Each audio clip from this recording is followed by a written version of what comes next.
নারায়ণগঞ্জের রূপগঞ্জে পাথর বোঝাই ট্রাকের ভেতর থেকে ১,১০৭ বোতল ভারতীয় নেশাজাতীয় মাদক এসকাফ জব্দ করেছে পুলিশ। এ সময় মারুফ নামে এক মাদক কারবারিকে আটক করা হয়। একই সঙ্গে মাদক পরিবহনে ব্যবহৃত একটি ট্রাক ও একটি সিএনজি চালিত অটোরিকশা জব্দ করা হয়েছে। বুধবার দুপুরে রূপগঞ্জ থানায় আয়োজিত এক প্রেস ব্রিফিংয়ে এসব তথ্য নিশ্চিত করেন থানার ভারপ্রাপ্ত কর্মকর্তা AHM সালাউদ্দিন। সিএনজি এবং ট্রাকের কাছে যাওয়া মাত্র ৫-৬ জন আমাদের পুলিশের উপস্থিতি টের পেয়ে পালিয়ে যায়।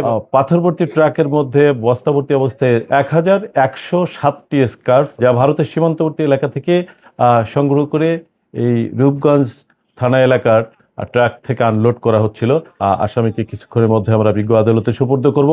আমাদের এই অভিযান চলমান থাকবে। আশা করি আমাদের রূপগঞ্জকে আমরা ইনশাল্লাহ আপনাদের সকলের সহযোগিতায় মাদক মুক্ত করে ছাড়ব।